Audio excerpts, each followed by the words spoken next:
Greetings and manners, अभिवादन एवं शिष्टाचार।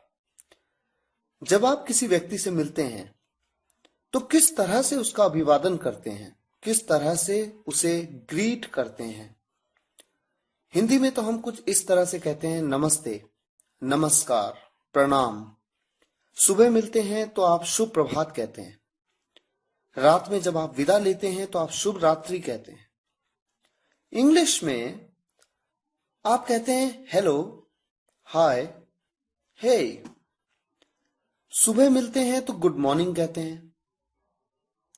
दोपहर में 12 बजे से लेकर शाम के 5 बजे तक जब आप मिलते हैं तो आप गुड आफ्टरनून कहते हैं। शाम को मिलते हैं तो गुड इवनिंग कहते हैं, और जब विदा लेते हैं तो गुड नाइट कहते हैं। हिंदी में इंग्लिश में थोड़ा फर्क होता है। हिंदी में आप शाम को 5 बजे, 6 बजे, 7 बजे किसी भी टाइम किसी व्यक्ति से मिलते हैं तो नमस्ते, नमस्कार या प्रणाम कहा जाता है। लेकिन इंग्लिश में टाइमिंग के हिसाब से आप मॉर्निंग, आफ्टरनून, इवनिंग और नाइट कह सकते हैं। अगर आप टाइमिंग के हिसाब से नहीं कहते हैं तो आप हेलो, हाय भी कह सकते हैं। अभिवादन का तरीका इस बात पे निर्भर करता है कि जिस व्यक्ति का आप अभिवादन करना चाहते हैं वो आपसे उम्र में, रिश्ते में या फिर ओहदे में बड़ा है, छोटा है या फिर हम उम्र है। मान लीजिए आप अपने ऑफिस में किसी सीनियर से मिलते हैं तो ये अंडरस्टूड है कि वो आपसे सीनियर हैं, तो आपको उन्हें रिस्पेक्ट देते हुए थोड़ा फॉर्मल वे में उनसे बात करनी होगी। आप उन्हें हेलो कह सकते हैं, हाय। हाय कहना थोड़ा सा कैजुअल है, पर अगर आप ज्यादा फ्रैंक हैं तो आप कह सकते हैं। लेकिन जैसे आप अपने किसी दोस्त से मिलते हैं जो आपसे बिल्कुल फ्रैंक है, तो वहां पर आप हाय, हेलो या फिर हे इस तरह से भी आप कह सकते हैं। इसी तरह से ये तो बात हुई ग्रीटिंग्स की, अभिवादन की। अब बात करते हैं मैनर्स की। मैनर्स मतलब शिष्टाचार, शिष्ट आचार, अच्छा आचरण। अलग अलग ओकेजन्स में अलग अलग तरीके से कहा जाता है। जैसे किसी से कुछ मांगते वक्त आप प्लीज या काइंडली जैसे शब्दों का प्रयोग करते हैं। आप कहते हैं please give me a glass of water, kindly go there. इसी तरह से मान लीजिए आप किसी का धन्यवाद कर रहे हैं। धन्यवाद करते हुए आप कहते हैं थैंक यू या आप कहते हैं thanks. Thank you is more formal than thanks.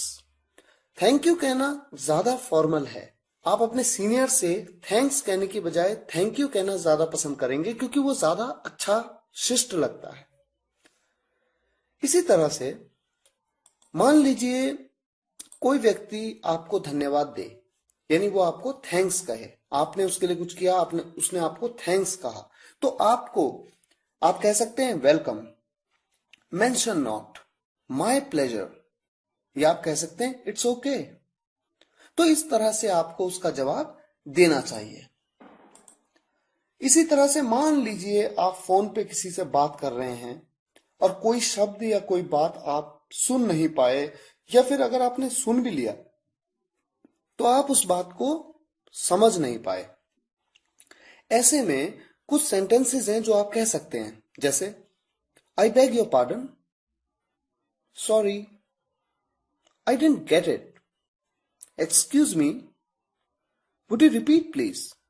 इस तरह के सेंटेंसेस, इन सेंटेंसेस को आप कह सकते हैं इस ओकेजन में।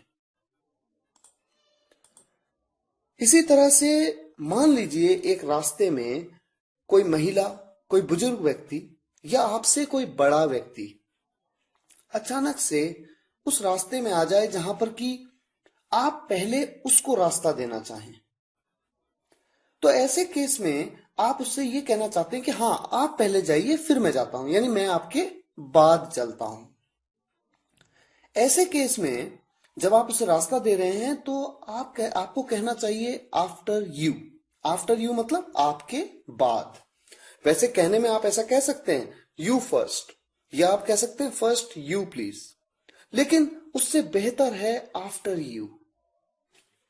इसी तरह से आप देखिए, किसी से आपको पूछना है कि आप कैसे हैं, तो इस बात को पूछने के कई तरीके हैं।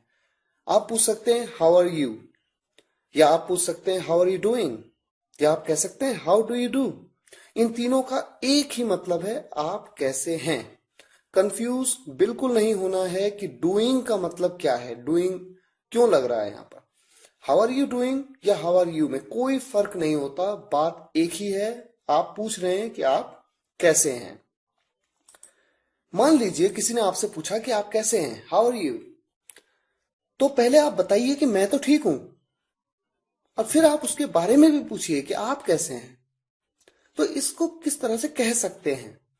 आप कह सकते हैं I am fine, you tell, या फिर आप कह सकते हैं फाइन, व्हाट अबाउट यू।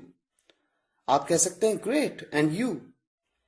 आप कह सकते हैं I am great and you, I am doing fine and you, I am doing good and you, good, what about you.